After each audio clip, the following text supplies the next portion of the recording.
Cláudio Rezende, o Galo no mercado, gente saindo, gente chegando, foi a vez de um zagueiro ser vendido. Quem é o zagueiro vendido pelo Galo? Por quanto vendeu? Pra onde vai? Conta aí, Rezendão. Bom dia. Aliás, boa tarde, Cláudio. 12:35, Rezendão. Um abraço, Thiago. Boa tarde a você, boa tarde aos nossos comentaristas, quem acompanha o Rádio Esportes da Itatiaia.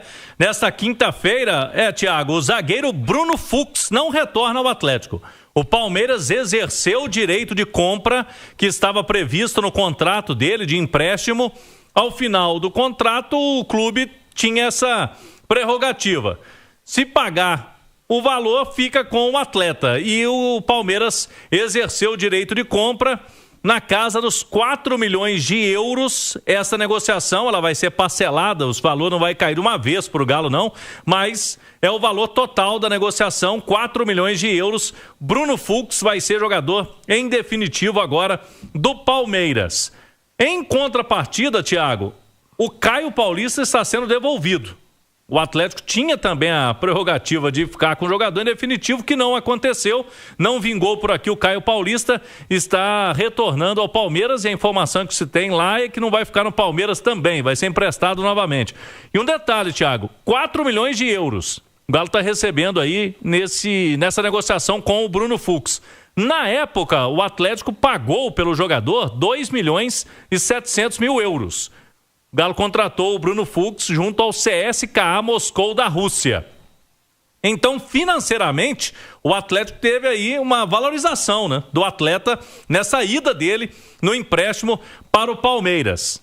O Galo pagou menos do que está vendendo no valor significativamente superior aí o Bruno Fux, Thiago, que terminou o ano em alta lá com o Abel Ferreira no Palmeiras. Apesar da matemática favorecer, a matemática da bola me preocupa, porque onde é que você vai achar um zagueiro nesse valor para repor o Bruno Fux? Olha, Oliveira, o Bruno Fux não foi brilhante em momento algum no Atlético, mas também não foi tenebroso, né? Para muita gente ele ajudava e a verdade é que nas mãos do Abel cresceu muito o futebol do Bruno. Uma das vítimas do Milito, né? O Milito colocava o Batalha como zagueiro. Ele perdia um bom volante. Bem lembrado. Perdia vários bons zagueiros, não só o Fux, né? Vale lembrar que o Lianco também não jogava de zagueiro com o Milito, chegou a jogar inclusive como lateral, né? E vou te afirmar o Fux também jogou de lateral. Também. E eu vou te falar uma coisa aqui que pode ser semi-polêmica, ok? Não existe hoje no elenco, mesmo os machucados e os que estão aptos aí, um zagueiro da qualidade do Bruno Fux no Atlético. Não existe. Na minha opinião, não tem nenhum. Aí você pode falar, mas e aquele lá? Não, para mim o Bruno Fux está acima desse, tanto que conseguiu um lugarzinho ali no Palmeiras várias vezes como titular, às vezes inclusive como volante.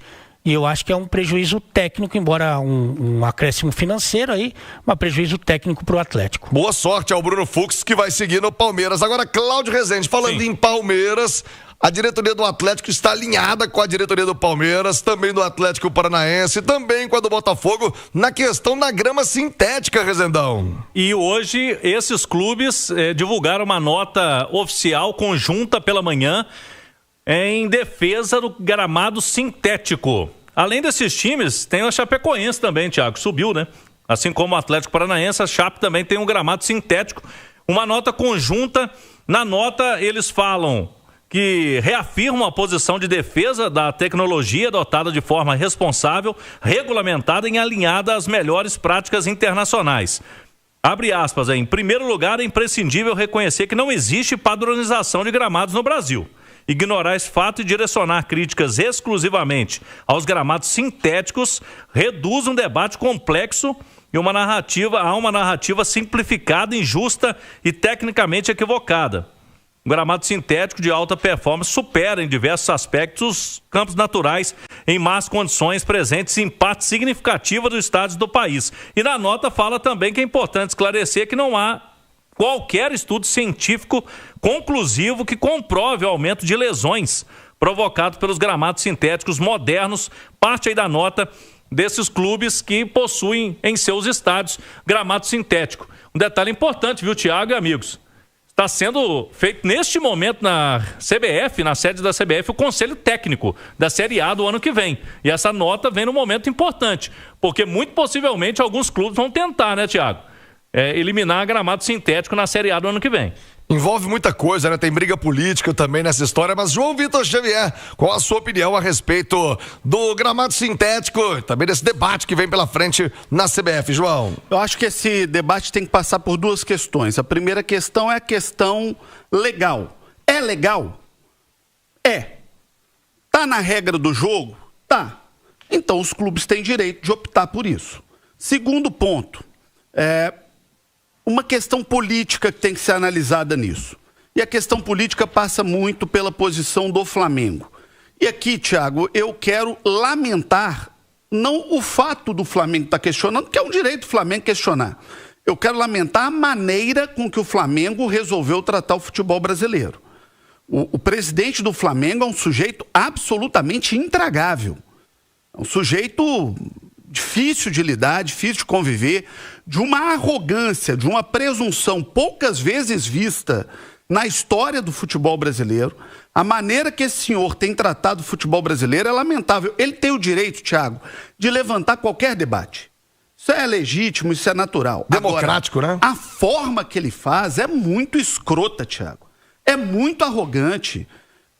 Poxa, esse cara resolveu chegar da noite para o dia no futebol brasileiro, e desculpa o termo aqui, mas não vou nem usar o termo, né? Mas de jogar regras na cabeça de todo mundo, Thiago. Entendi. Agora eu sei qual termo é.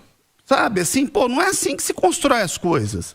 O cara entra na justiça questionando um acordo feito entre os clubes para a formação de um bloco comercial. Aí o cara vai para a questão do gramado sintético, botando faca do peito de todo mundo. É uma maneira muito impositiva, ele é arrogante, ele é soberbo, ele é presunçoso na relação com os clubes. Então é o seguinte, olha, Atlético, Palmeiras, Chapecoense, os clubes que optaram pelo gramado sintético, eles estão fazendo aquilo que está previsto na regra. É do regulamento geral das competições, é permitido pela FIFA, é da regra do Campeonato Brasileiro. Então, poxa, é um direito do clube utilizar. E outra coisa, porque se você vai fazer show, monta uma arena para show. Primeiro, o Flamengo nem estádio tem. O Flamengo não é dono de estádio. Aliás, desistiu de fazer o dele, né? Segunda coisa, o Flamengo é um time ultra, mega, max privilegiado pela divisão de receitas do futebol brasileiro. Então, cara, abre mão da fortuna que recebeu nos últimos anos, indevidamente, pela sua extrema proximidade com a CBF e com a detentora dos direitos, que levou o Flamengo a um patamar de privilégio inigualável no futebol brasileiro, que às vezes os outros clubes podem abrir mão da receita de shows e de eventos. Então, assim, Thiago, a maneira que o Flamengo está tratando o futebol brasileiro é inqualificável. Inqualificável. Não dá para conviver com um clube do nível de arrogância e de presunção que o Flamengo está se colocando. E esse presidente do Flamengo é um escroto. Um escroto. A maneira que ele trata o futebol brasileiro é inaceitável. Ou seja, Jota, esse balanço ele é muito difícil de fazer, né? Esse equilíbrio ele é muito complicado. Porque quando a gente fala... e aí eu entendo, né, nas entrelinhas que o Pedro Daniel tá falando, talvez uma questão de austeridade, de não fazer aportes significativos para melhorar o time, e aí a gente sabe que o buraco fica mais embaixo. Porque o torcedor, CJ, ele quer ir à Arena MRV com a sensação que ele pode disputar alguma coisa, com a sensação que ele pode ser campeão, né? Mas aí você olha para a questão financeira, é um clube hoje que não consegue competir, né, como competiu alguns anos atrás, contra as duas principais potências do país, que são Palmeiras e Flamengo. Então fica muito difícil, CJ, ter esse equilíbrio, de entender que para o torcedor ele precisa ter muita calma. É difícil, CJ. Eu vejo uma situação do Atlético ano que vem, de contratações ali que não vão agradar tanto o torcedor, né? O torcedor espera grandes nomes, grandes jogadores, mas eu vejo que o Atlético vai tentar ser o máximo de criativo nessa janela de transferências para tentar competir ao máximo. Mas a impressão que passa CJ, ainda mais falando de uma equipe que está fora da Libertadores, é que o torcedor do Atlético provavelmente vai ter um ano um pouco mais complicado do que ele gostaria. Enxuto. Sem dúvida. Agora tem que ter autonomia também, Mirandinha. Autonomia. Chegar e ele ter autonomia para poder executar o que lhe é pedido. E ele também, tendo as ideias, ter o direito de executar. Eu acho que até ele vai ter autonomia, CJ, mas aí pode chegar um momento que precisamos contratar, uma pressão da torcida, precisa contratar, precisa fazer aquilo. Aí tem que ver até onde que vai isso. Se vai, gente, não temos, é isso que nós temos, o Pedro, né, pode falar, e o futebol vai ter que se virar de outra forma. Então tem que ver até aonde isso vai. Se ele vai ter esse poder para fechar o cofre, mesmo não tendo dinheiro, né, se arruma emprestado, etc.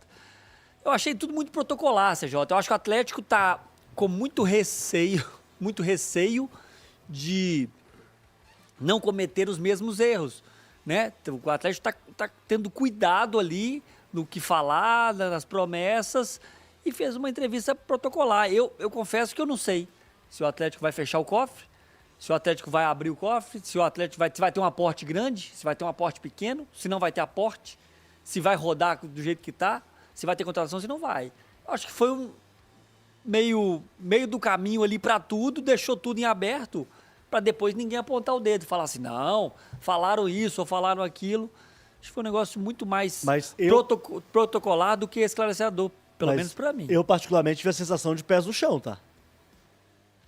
Assim, não teve promessas e também não falou que não vai ou que vai, mas fazer. Eu tive a sensação de pés no chão, tá? Sim. E pés no chão, gente, a gente falou de especulação em relação ao nome do Guilherme nessa temporada, né, nessa reta final de temporada, pra mim, falando de mercado de transferências, é por aí que eu acho que o Atlético vai visar, viu, Sejão? Fala Massa, fechando mais um vídeo aqui do canal, espero que as notícias tenham sido relevantes para vocês. Antes de deixar o vídeo, por favor, peço a vocês que deixem o like aí para dar aquela força pro canal. Continuar crescendo como sempre, vocês estão ajudando aí a gente. Muito obrigado a todos. Para quem está chegando agora, seja muito bem-vindo, não perca tempo. Aqui fica o meu convite. Se inscreva no canal e ativa o sininho de notificação, que é importante. Você sempre será avisado toda vez que sair uma notícia aqui do Galo. Falou? Fique à vontade para deixar a opinião de vocês aí no espaço de comentário do canal. É muito importante que vocês deixem o comentário de vocês, que ajuda o canal a continuar crescendo. É importante para a gente também, que sempre estamos vendo e respondendo a todos. Então fiquem à vontade que o canal é para vocês, tá bom? Vou ficando por aqui. Um forte abraço, como sempre. E até a próxima, Massa. Valeu!